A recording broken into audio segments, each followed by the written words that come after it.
We want to take the way we approach things from that step by step, if this, then this, to start here and choose your own adventure. If we go this way, if this happened, go this way. If this happened, go this way. If this happened, go this way, so that you're branching out. And then we want to shift from stick with it to what could make this better. When we do that, start here, then this, then this, then this, then this, then this, we can get really coercive really fast with either ourselves, our clients, or the pets that we're working with, because this is what's next. So do it, because this is all that is next. When we take that decision-making approach, start here, if this, then this, if this, then this, we can put safety gaps in there to say, am I meeting my learner's needs at every step?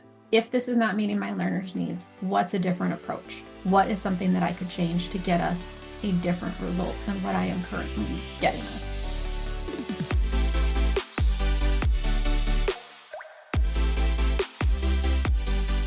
Welcome to Enrichment for the Real World, the podcast devoted to improving the quality of life of pets and their people through enrichment. We are your hosts, Allie Bender. And I'm Emily Strong. And we are here to challenge and expand your view of what enrichment is, what enrichment can be, and what enrichment can do for you and the animals in your lives. Let's get started.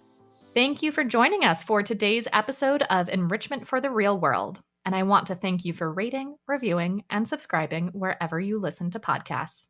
One of the conversations that I feel like I have over and over again in Pet Pro is people having this anxiety about learning all of the protocols so that they know exactly what to do for every behavior on earth. Like, if I can just learn and memorize a protocol for every behavior I encounter, then I will feel like I'm good at my job and I'll feel confident in my job.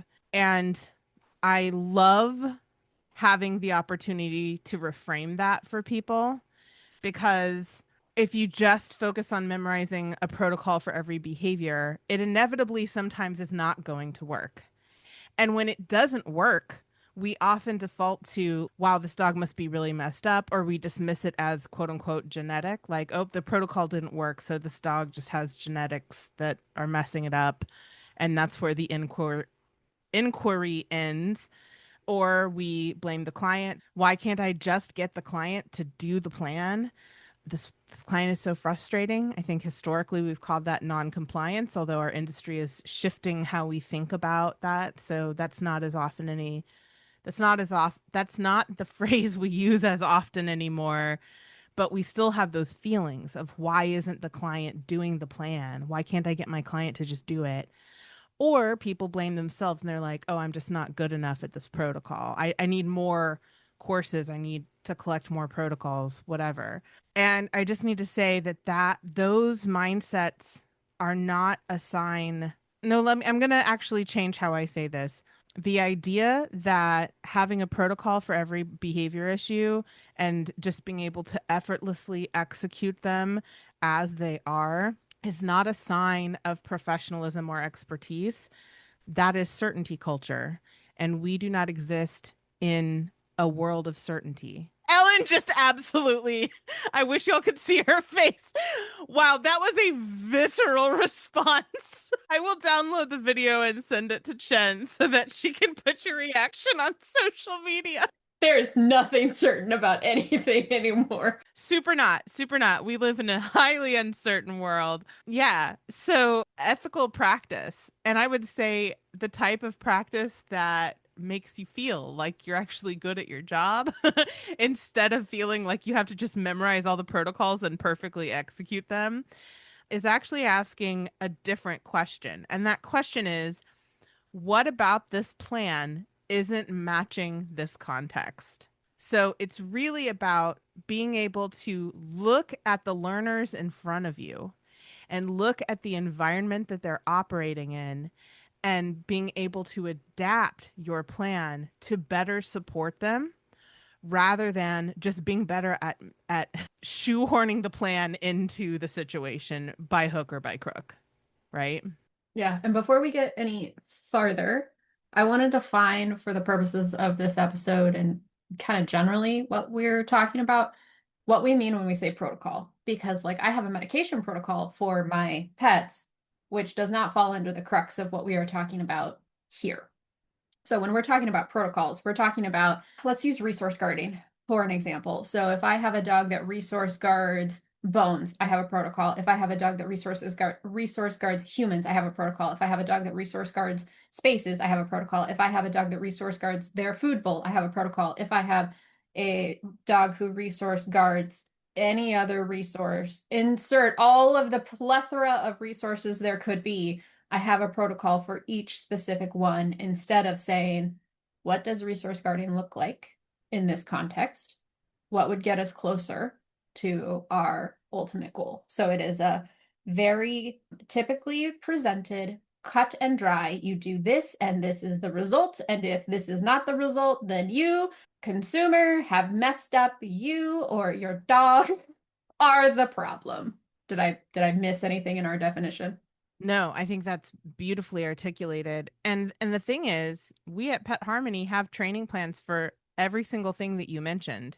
And also that doesn't mean that we use those training plans every single time we see any one of those behaviors. So it's not that we're anti-protocol and we're like, you shouldn't have training plans for all of these things. That would be totally hypocritical because we also have training plans for every single one of those things, but we only use them when we have assessed that they are appropriate for the individuals that we're working with, the context in which they're operating, and their bandwidth, their capacity. And also we are very, very flexy with those plans. So how we might ask an individual client to implement any one of those training plans can look very different. We might assess that the training plan as it's written doesn't actually work for the individual client and their dog and their environment. And so we might adjust that plan up front. And then obviously, like we've been talking about, continuously adjusting it as needed. But the idea is that these plans and these protocols, they're kind of like roadmaps. They're not a reflection of what it actually looks like to be driving from point A to point B in the real world. A map is like, this is what the layout typically looks like. And also, when you're actually driving, it's not necessarily going to look exactly like that. Yeah, for me, I'm a visual person. I love a good graphic. I'm gonna probably make Chen some videos of what I'm about to say, and this is my reminder for future me to do this. When we're talking about the protocols that are treated like guarantees, when you do this, this will happen. When you do this, this will happen. When you do this, this will happen. That would be the language. So if we were to have a graphic of it, it is going to be a singular straight line. This, then this, then this, then this, then this. Final. We're done. There are no other options. What I prefer is to think about what could be a process. And I think what we do at Pet Harmony is much more akin to a process where we have do this. And then if this happens, do this. And if this happens, do this. And if this happens, do this. And then from that very one starting point, you have this giant branching tree of all the things that could happen. And sometimes we loop back to an earlier point, and there's a lot of movement in it. And it looks very messy if you were to graph it out. But when you just follow the if this, then this, if this, then this, then you find that you aren't falling into the, well, if it didn't work, it's your fault. You're falling into, oh, it didn't work. Interesting. What do we do so that we get back to a place where we're moving closer to our goals? Yeah, in my brain, it looks like a flow chart. And for clients, I call those contingency plans. Actually, for students too, I call them contingency plans. And one of the things that I'll ask a student when they're like, do I feel ready to take on this case? Is I'm like, do you know what questions you need to ask? Do you know what information you need to gather? Actually, that was kind of backwards. Do you know what information you need to gather? And what questions you need to ask to get that information? And then based on that information, do you know what your contingency plans look like so that you can sort of like follow the flow chart in a way that actually makes the most sense for your client? And I think that is a really undervalued skill because it's not usually that straightforward. And so having the ability to have that kind of mental flow chart, and it doesn't have to look like a flow chart for you.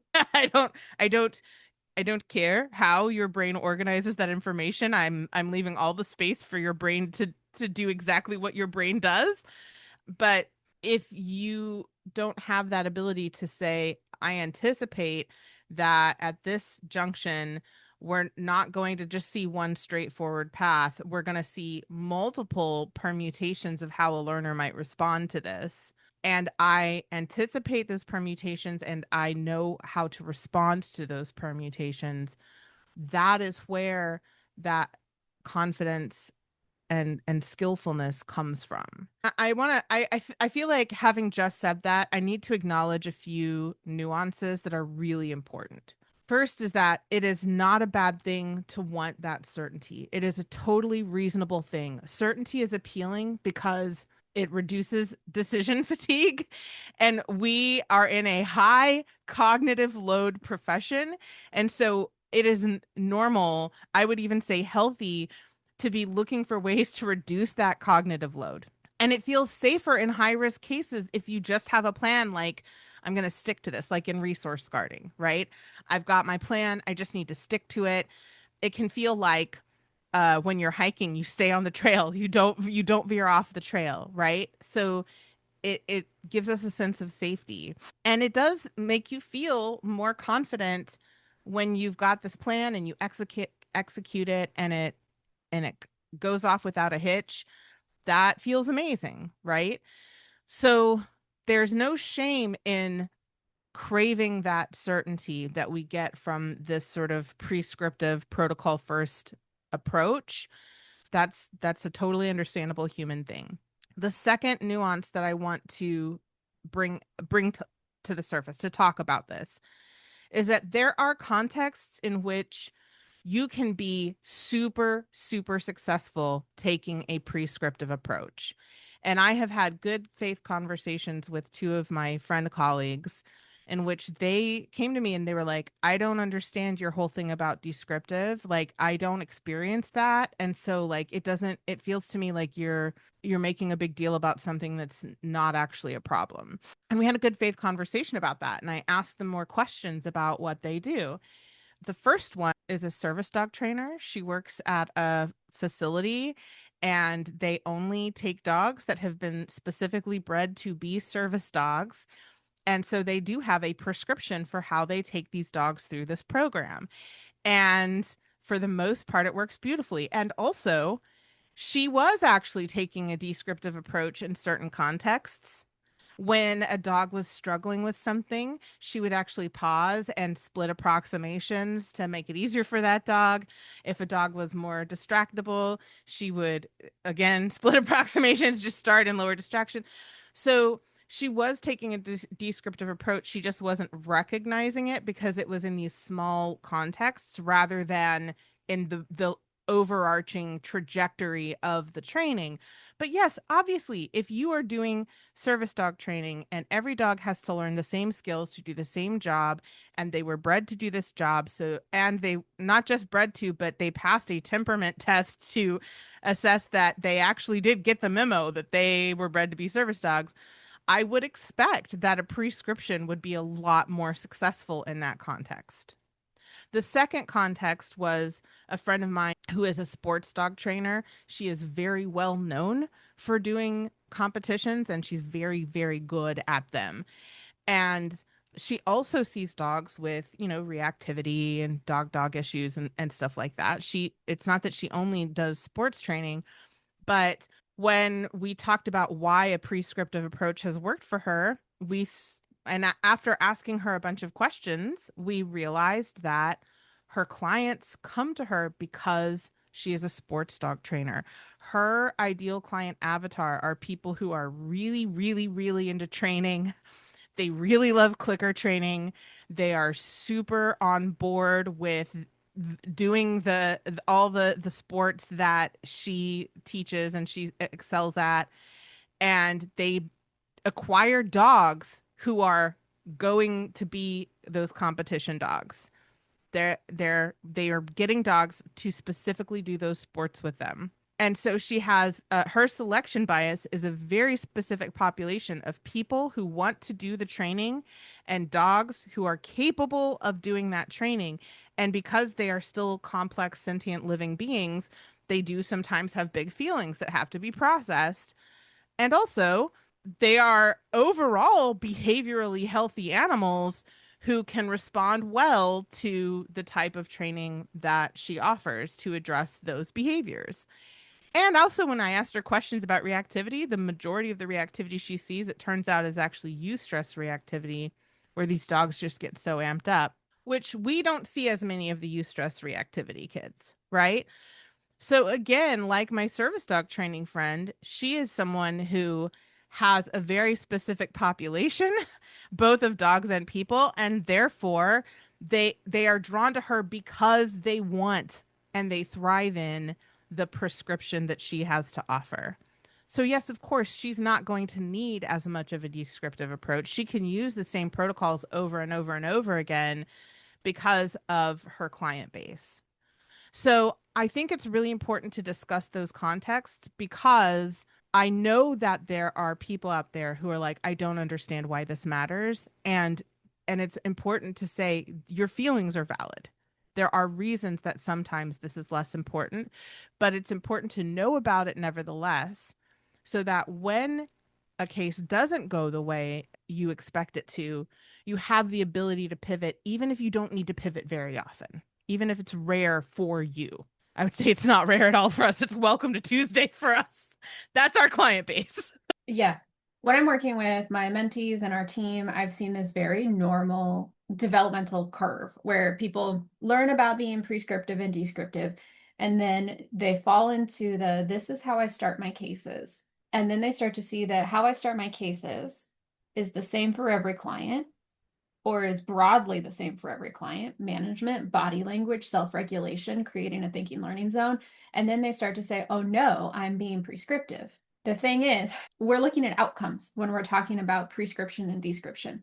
We all know the rules of the road. God, I hope we all know the rules of the road. You know that if you are to get on a highway or an interstate in the United States, it's probably going to be around 60 miles an hour. We see the signs. And that's fine to assume until you learn otherwise. So you go out assuming this is how I'm going to drive. These are the normal rules. These are the contexts under which they are correct. You get out there and it's stop and go traffic. You're not going to be going 60. You are going to change based on where you are. You may not have to change. The question is whether or not the conditions request you to change and if you do it or not. So if you're worried, like, yeah, I do tend to start my clients the same way. I do tend to have everybody do nose work. I do tend to do XYZ thing. One, what comes after is what's important. It's okay to start a lot of your clients with the same thing because you're collecting the information to know where you're deviating. And the second part is there are some things that are really good money that they are going to work. So I want a lot of my clients' dogs using their nose. Using their nose can look like 9 or 10 different options. And that's where that description comes in. We're going to use our nose. If we don't want to, we have bigger problems. And how I do that is going to change. The driving is a beautiful analogy because if you think about it, getting out of your driveway and getting out of your neighborhood looks the same every time. It's not the initial session that is the most difficult one. And I think it's interesting that a lot of the professionals that we have interacted with feel like the first session is the big deal. I mean, and in some ways it is because this is where you need to gather information, establish rapport, make sure that your clients are getting the foundational skills that they need. I don't mean that the initial sessions aren't important, but I think that a lot of people think of the initial sessions as the one where like you either make or break the case based on how you start it. And your driving analogy is so perfect because, you know, backing out of your driveway and getting out of your neighborhood typically looks the same every time. It's once you get onto the highway that things really become variable. And I think that's actually a good analogy for how cases work because more often than not, how we start a case is going to look very similar because the overwhelming majority of clients need the same foundational skills and they need the same relationship building with you. And we need to do the same information gathering. So I think that's That analogy just pleases me greatly. It's giving me the warm fuzzies. I love myself a good analogy. The thing about, these protocol first mindsets or practices is that they can't, like we've discussed, they can sometimes be very effective, but the hidden cost of them is that they can become moral judgments. If they don't go right, that's where we tend to spiral, like, oh, I'm terrible at this job, I should quit, or oh, my client is being so difficult, what is wrong with them, I want to strangle them, or oh, this dog has some quote unquote like genetic issues, this dog just genetically can't be better than they are. And so like the sort of implicit belief that comes from that protocol first approach is, if it didn't work, someone failed. And that's not actually true at all. If it didn't work, that means that the protocol is not supporting the learners involved in the environment that they're in. It's not the protocol that's flawless and everyone implementing it that is failing. It's that the protocol is failing the learners. So a more ethical and really a more supportive for yourself and everybody else way to frame this is, behavior is a study of one. Everybody's an individual. Families are not controlled environments. Protocols cannot be context proof and just perfect in all situations. And everything is complicated. The interrelation of the learners and their environment and you as a part of their environment is so complex that we are going to see a wide variability in what it looks like to move through a case, even if it's the same behavior, same situation. I've had so many cases that up front look like the exact same thing, and they end up taking wildly different paths. So I think that's an important thing to remember, is that we're not trying to get everybody to meet the standard of a protocol. The protocol should be meeting the needs of everybody. It's the other way around. And how we do that is to use our observation skills. So you are destined, I'm going to use really intense language here. You are destined to fail if you are not leveraging and building your observation skills. Because when you watch really beautiful training, it is subtle, it is not snazzy, it is hundreds, if not thousands, of little computations about, if I adjust my shoulders this way, then this is likely what is going to happen. If I throw the treat this way, this is what is likely going to happen. And so we need to look at what is reality and say, what can I adjust off of where we currently are that is going to get me different than what we currently have? And your different may not be what you want, but it may be closer to what you want than what you had. And I think for professionals, we've had cases, if you looked at the intake form or looked at the client report, you would be like, you don't have a lot of variability in what you're seeing. And then when you get in there as a professional, it helps us to say, okay, first pass, very similar, right? What was different between these things? Pull out your, what was it, Highlight Magazine from the doctor's office where you look to spot the difference. Do that with your cases. And if you're a pet parent, do that with your scenarios that you and your pet find yourself in. What was different about these two things? Why did it maybe work over here? And why did it maybe not work over here? Because there are going to be subtle differences. No two times will ever be the same. That's just not the way life works. We have cells that die constantly. So your pet is a different pet than they were before. Something has changed. You are different than you were before. Your consultant is different than they were before. And so knowing why these changes happen will help set you up to be better at predicting what could happen in the future. Yeah, even if you are in the same place, practicing the same skills, same time of day, there are so many differences, like the natural fluctuations in neurochemistry and hormones that just happen as a part of life, right? All of the distant antecedents, all of the events that happened that day that led up to this moment are going to be, by definition, different, because unless you are caught in a Groundhog's Day loop, nope, even Groundhog's Day, he did different things every day. That's not even a good example. It's a good try. Yeah. I mean, it is, everything is different, even if most of the big contextual things are the same. So I think, and having just, you just said something that's really beautiful, which is notice what's different. And also sometimes we don't get to notice what's different because if it's something internal, like the natural shifts in your hormones and neurochemistry, we don't get to see that, but we can see that our learner's response is different, and we can ask ourselves what's different about the response, right? So let's talk about what it actually looks like instead of this, what a descriptive approach looks like instead of a prescriptive approach. So first of all, we define the skill. We are very clear about what it is that we're hoping to accomplish. And there have been many, many times when my first definition I think is going to be sufficient. And then as I work with my learners, I'm like, oh, that's really good information. I need to add some details to my definition because this technically meets the definition, but I can see now that I actually care about some things that I hadn't previously articulated, even for myself. So defining the skill can be an iterative process. You can start off with a definition, and then as you work, you realize, there's some additional things that I care about that I didn't initially name out loud. So defining that skill and then doing a descriptive assessment of the actual antecedents, behaviors, and consequences that are happening in real time right in front of you.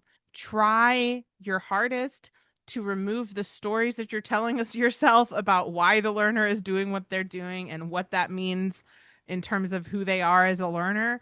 That can be really hard. I know it takes a lot of practice. I'm still not perfect at it, and I've been practicing every day of my life for the past 17 years. But we can do our best to try to just look at the behavior that's happening in front of us and the antecedent and the consequence of that behavior instead of letting those stories sneak in.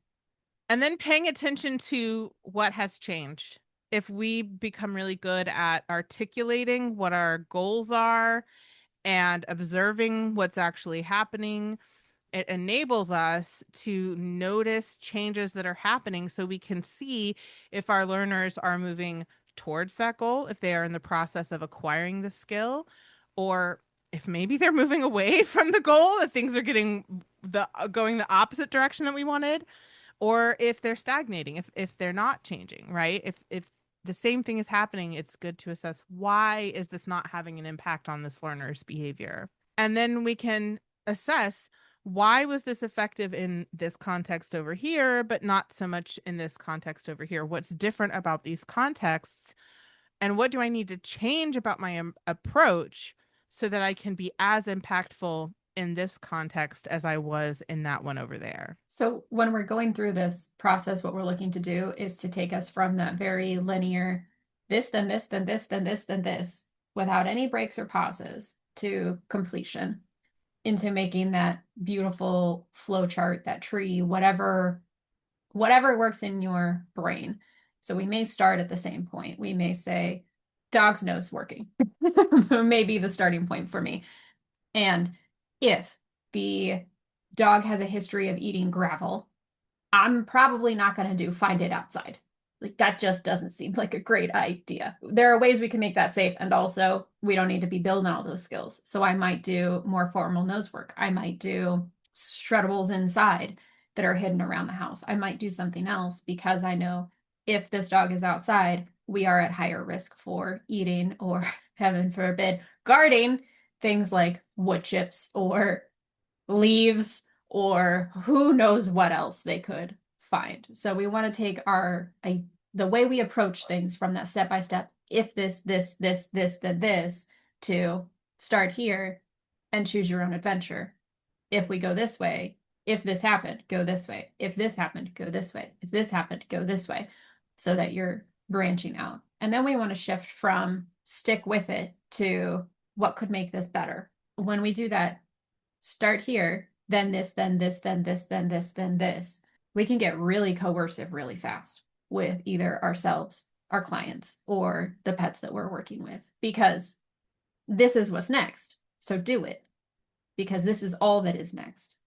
When we take that decision-making approach, start here. if this, then this, if this, then this, we can put safety gaps in there to say, am I meeting my learner's needs at every step? If this is not meeting my learner's needs, what's a different approach? What is something that I could change to get us a different result than what I am currently getting us? Yeah, and I think that's just a really beautiful mindset shift from compliance with the plan to showing up for our learners and supporting them and realizing that if the client's not doing it, then it's probably not doable. It's almost like we just had an episode about that on the podcast recently. And what it looks like to adjust the strategy to meet your client's needs instead of being like, why isn't my client doing this? It's so frustrating. And you brought up resource guarding earlier, and I think that's such a good example because guarding plans can get so overwrought so quickly.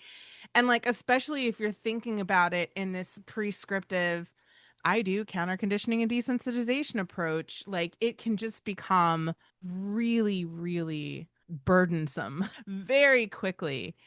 And it's important to remember that guarding, like any other set of behaviors, is highly context sensitive. And it's not just about the behavior existing in a vacuum, it's about the context in which the guarding is happening.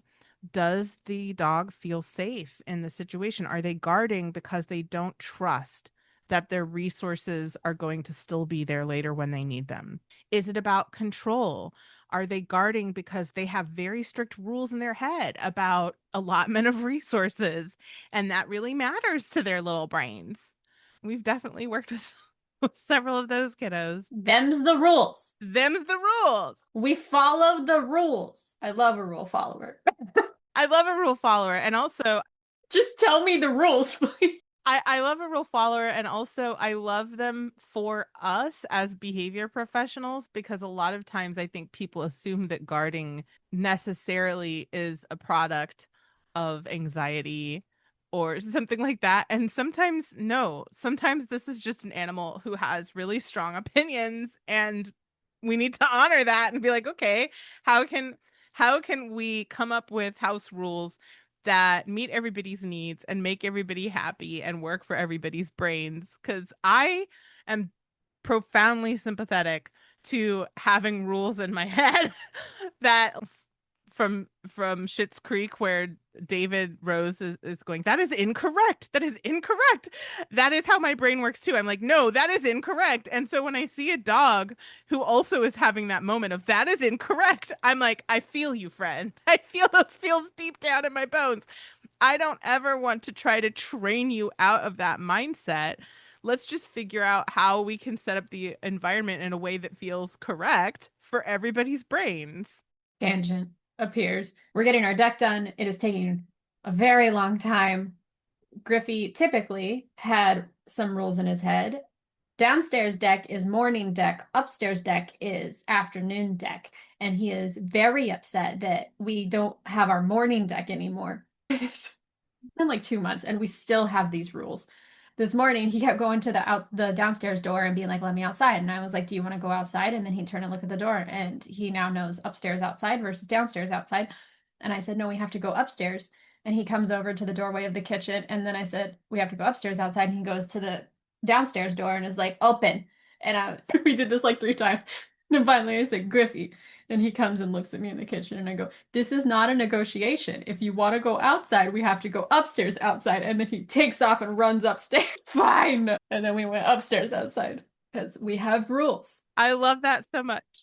I think that's a really good example of how sometimes we can't follow the rules in a learner's head temporarily or forever. And so sometimes it is rough pumpkins and we have to be like, I'm sorry, I know you think this is incorrect, but this is the only option right now. But we can minimize those experiences and make sure that we're meeting their needs in other ways. But more often than not, you are able to follow the rules, or I should say, honor the rules in Griffey's head. And so that when you have those moments where you're like, I legit can't, bro, because the deck doesn't exist right now, it's not devastating to his overall welfare and well-being or to your relationship with him, because it is an atypical situation. So beautiful. I love that story. Thank you for sharing. Back to guarding. I think there are some other aspects of guarding that people don't necessarily consider or think about. One of which is predictability, that sometimes guarding is because they can't predict when a resource is going to be theirs. And so they're like, I better get this one now while I can because I have no idea when my resource is happening. So in that context, we would focus on predictability. I I'm experiencing with Miley firsthand that sometimes guarding is about unmet needs, that she gets crankier about allotment of resources when she's hormonal and she's tired. We're also learning that it is also about predictability for her because she never guards from Copper when it's just me. Because I have a very predictable routine of how I share food with Copper and Miley when we're alone. But when Chuck is there, we notice the pattern that Miley only guards when Chuck is there because Chuck gives Copper food when he's present and I give Miley food. So that predictability is gone if she's, wait, is he getting the same amount as me? Because when it's just me feeding both dogs, she can watch Copper getting food. She knows that there's an equal distribution of resources, right?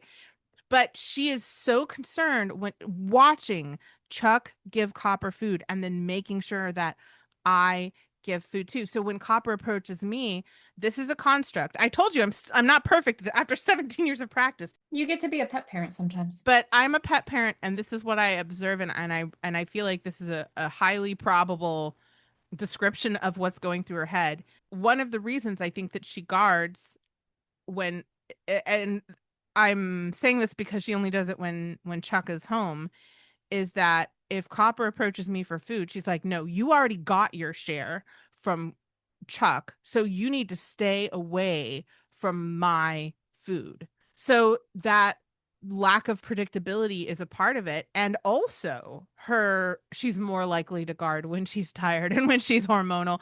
So like there are also other contributing factors, but for her it does seem like the longer that we're working on this and navigating it, it does seem that predictability is a facet of it that we had not previously. It took a while for us to pick up on the pattern that she only guards when Chuck is in the room. And then another aspect of it is relationship, because guarding happened the other way for us. Copper was guarding from Miley until we developed their relationship. So there's also a certain level of trust. Do I trust you not to steal my stuff? That has to happen too. I'll leave my wallet around my partner. I'm not leaving my wallet in the cart at the store. Yeah, yeah. When Allie and I worked at the sanctuary, and we would teach people about resource guarding, I would use a very similar example. Like when I lived in Austin, I would either have my purse with me or I would put it in my locked trunk. I would never leave it out. And when I was at the sanctuary, I would leave my purse in my unlocked car all the time because I was like, nobody's gonna steal my purse here, right? Yeah, it trust is also a facet of that.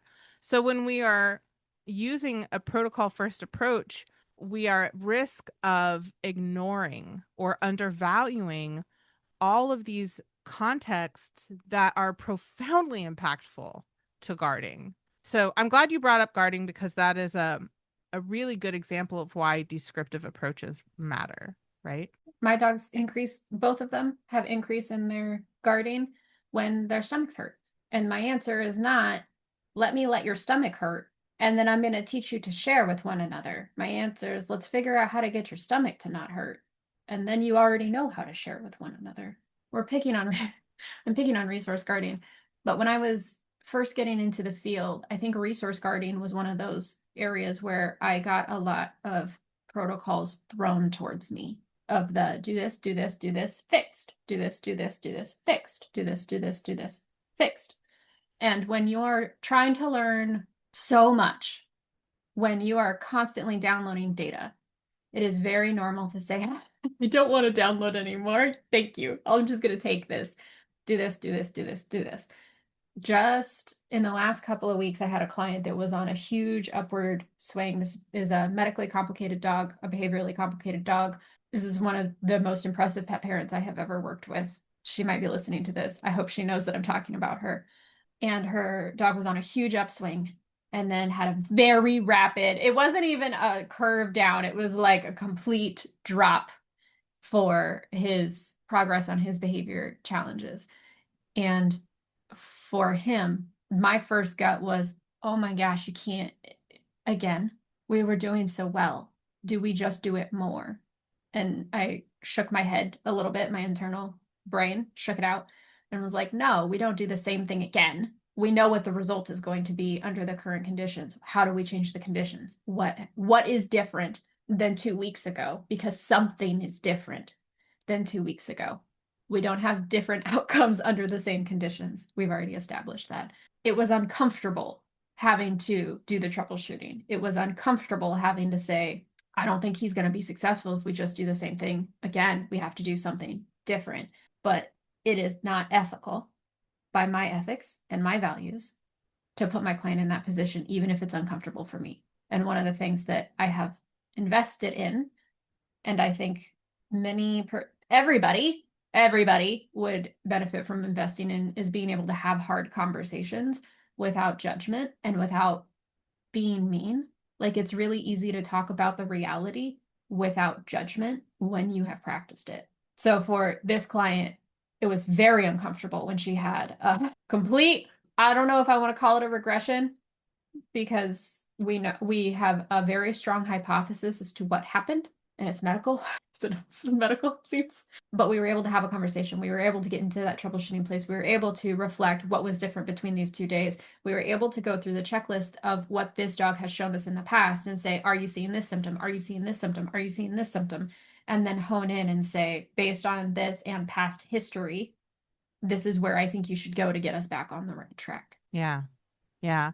That's so important. I'm really grateful to you for bringing that up, because I think another thing that I hear a lot of behavior professionals saying in Pet Pro is, or not saying overtly, but the subtext of what they're telling me is that I feel like I'm not good at my job because these situations make me uncomfortable or fearful or whatever. And that's not true at all.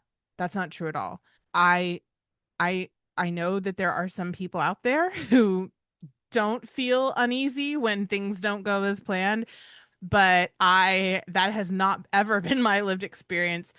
When things don't go as planned for me, I'm also like, oh God, all I can think about is caregiver burden and adherence fatigue. And the fact that it didn't go well means we have to pivot once again. And I'm afraid that my clients are going to get tired of pivoting.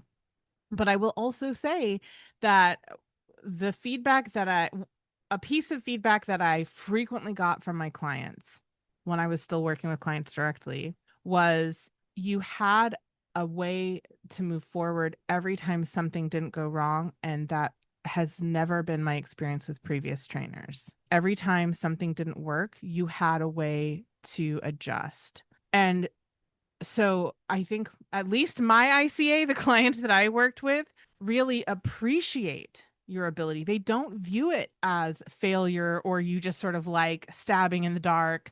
They appreciate that when something doesn't go well, instead of blaming the dog or blaming the client or blaming yourself and or being like, oh, okay, bye, like ghosting the client, which I was high key alarmed at how many people have told me that when things didn't go well, their trainer just ghosted them. The clients appreciate the people who are willing to be like, okay, that's good information. Let's pivot. So it is normal to feel discomfort, and that's okay. And also, most of the time, at least with my ICA, my selection bias of the clients that I've worked with, that it's not, they feel grateful, not frustrated by that. And I think that's so important, because I suspect that the reason that trainers are so likely, or behavior professionals of all kinds, are so likely to blame either the dog, the client, or themselves is because of that discomfort. It's a defense mechanism. And defense mechanisms are valid. And I do not want to rip those from people without giving them an alternative. And for me, letting go of that defense mechanism was aligning with my ethics and values. My defense mechanism was causing harm. to my clients and to their pets. Yeah, your feelings are valid, but your premise is flawed, right? It's okay to feel defensive, and also there are ways that you can do that, that you can handle that situation that are going to give you an outcome that you would prefer. So it's not about how dare you feel defensive. It's about, is the way that you are acting on your defensive feelings producing outcomes that you want? And most of the time, nah.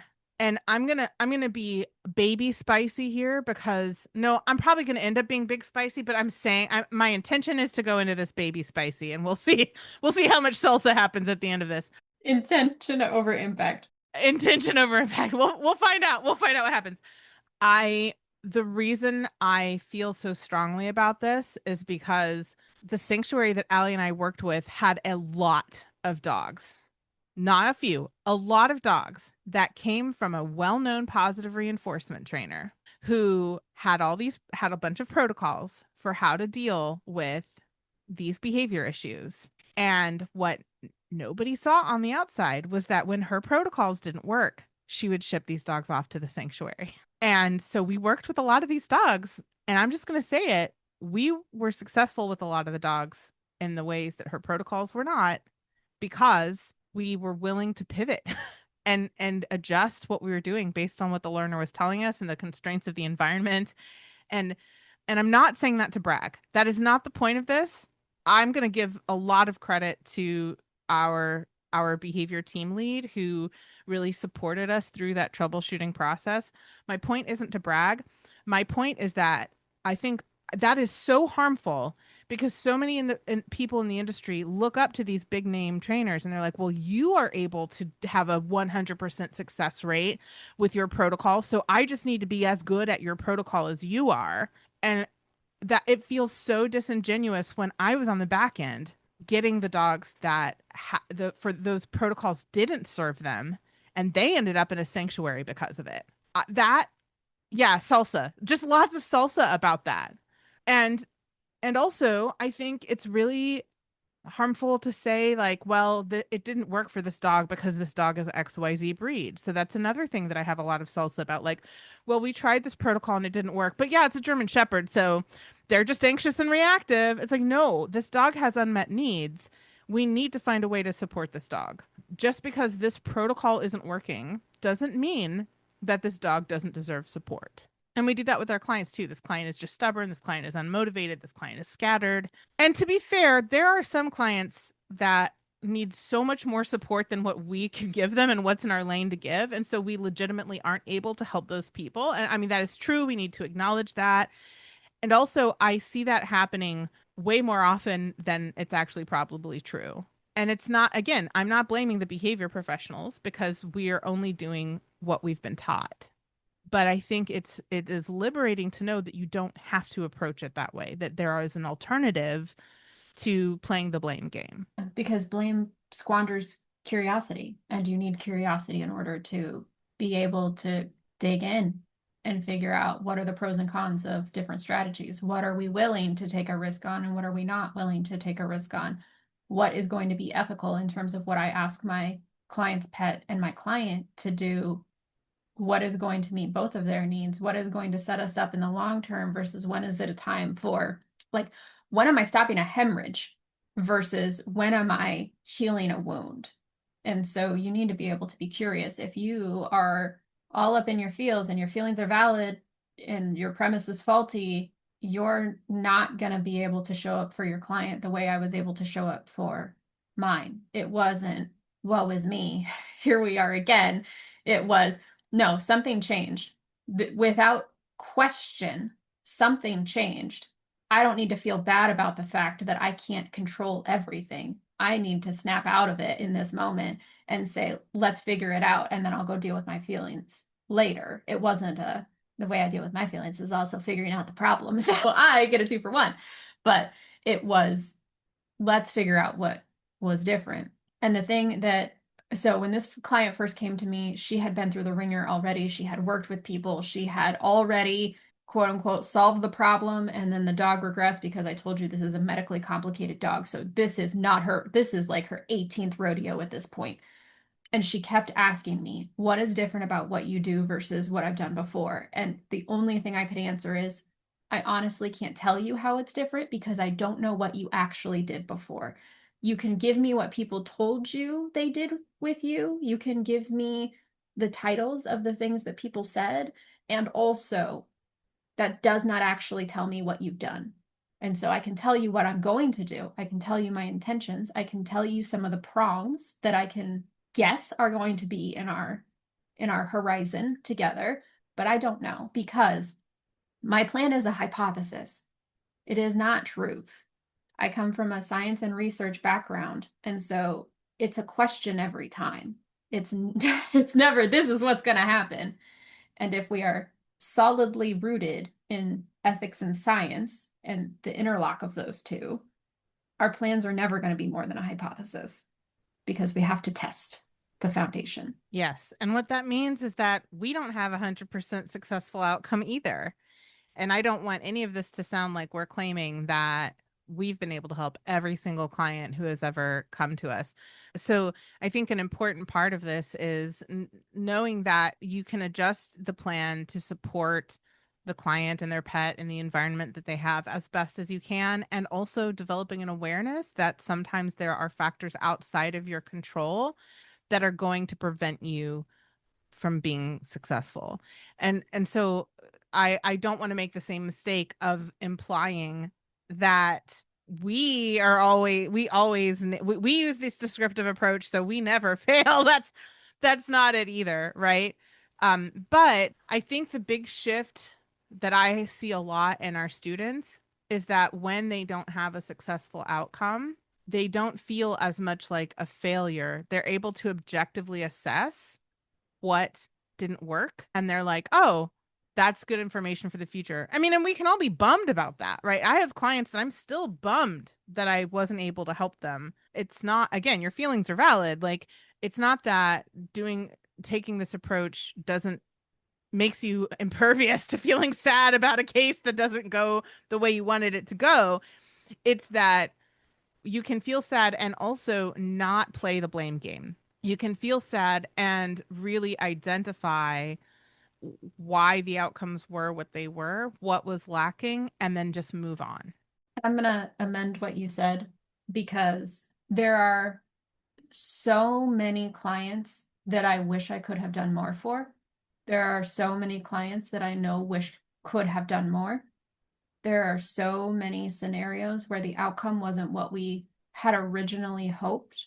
And for me, that isn't failure. And part of taking a descriptive approach is being able, for me, to reframe and say, we did in fact work through a lot of those if only contingencies. We were able to think about all of these. Well, if I only did this, if I only did this, if I only help my client fix their timing, if I only help my client find the right vet, if I only help my client implement the right management.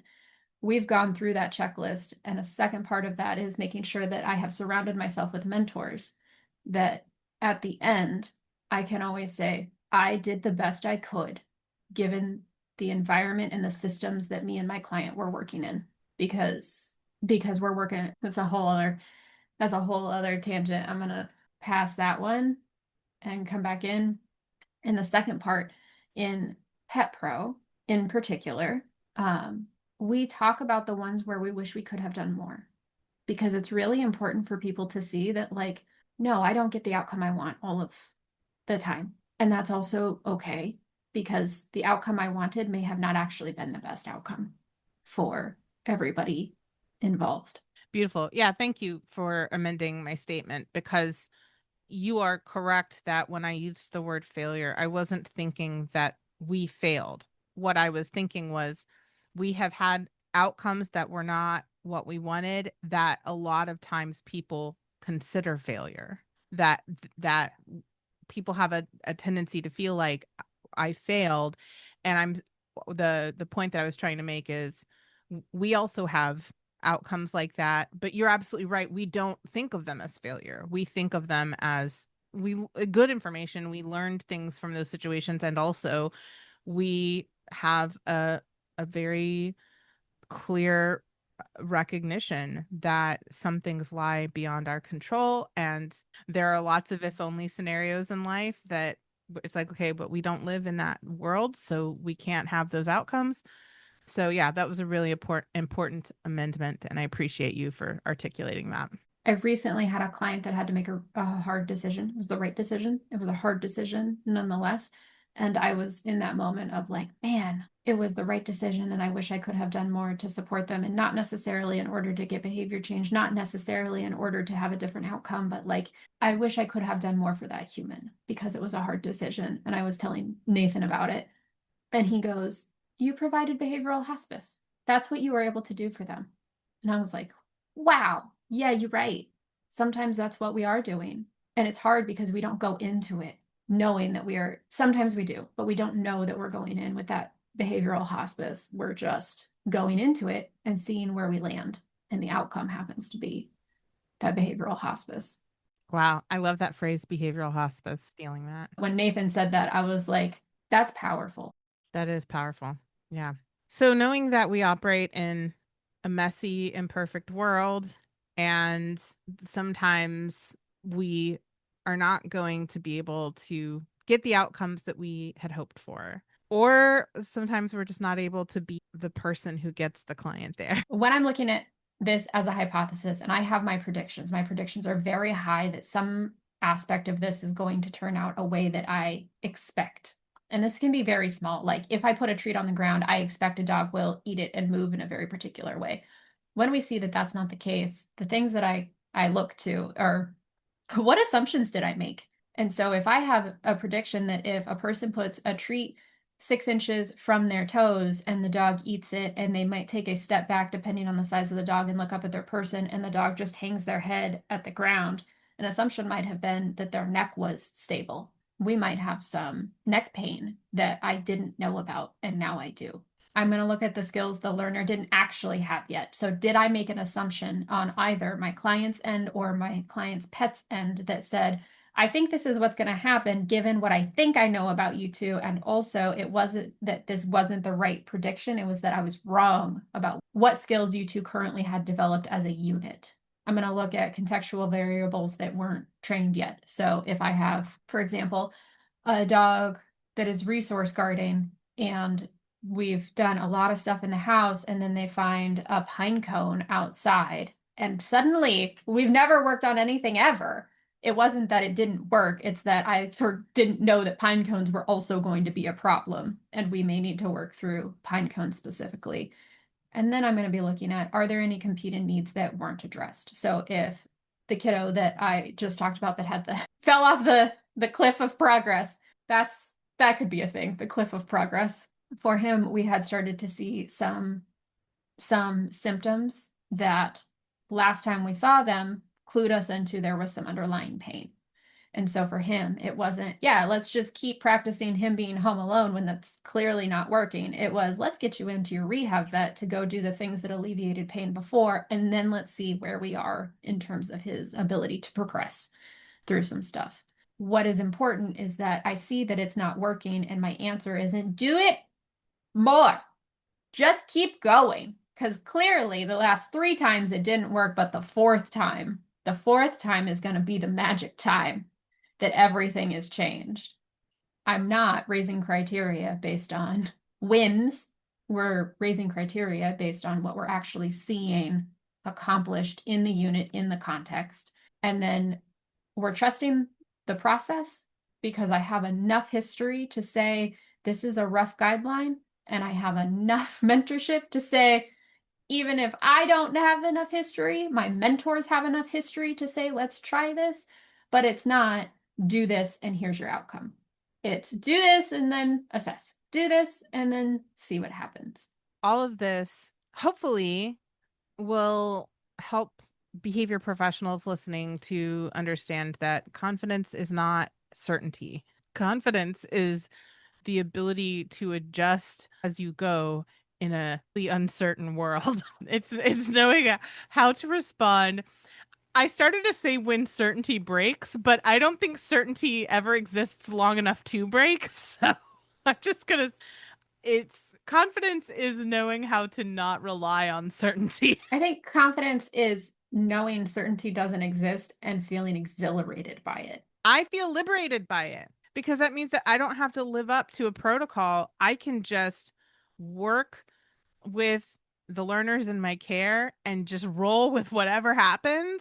That is so much more freeing than having to like follow this rigid structured thing that may not actually be fun, be reinforcing.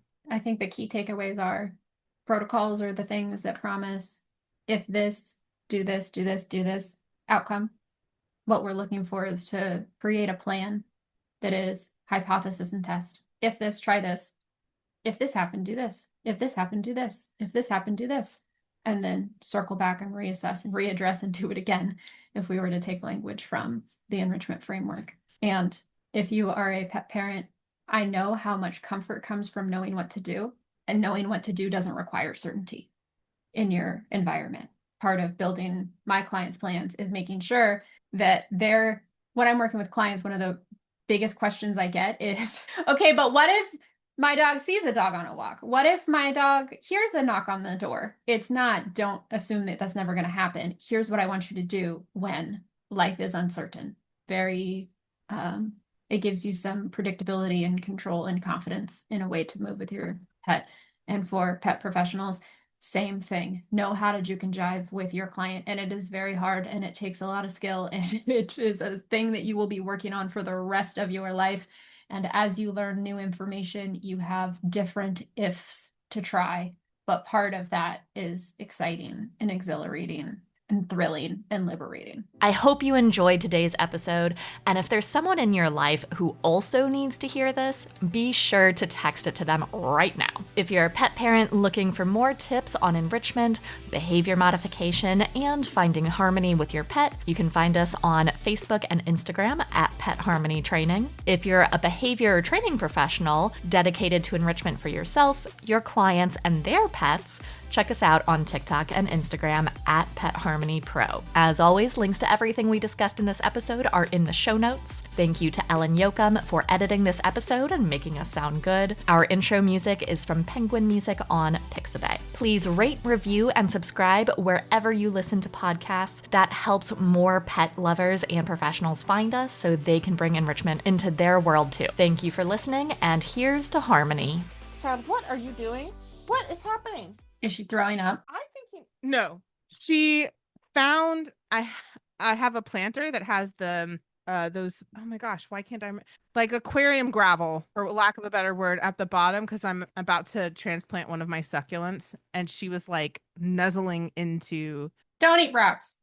Do not eat rocks. It seemed just pure like sensory stimulation for her because she wasn't eating them, but she's just like sticking her face in and moving them around, her face around, and I'm like, Miley. Yeah, I just don't trust your dog. I appreciate that you're providing yourself with sensory enrichment, and also please don't. Let's find another way for you to do that because you're making a big mess. This does not meet my needs. Let's find an enrichment activity that meets both of our needs. That ain't it. Yeah. All right. What were we talking about? I forgot.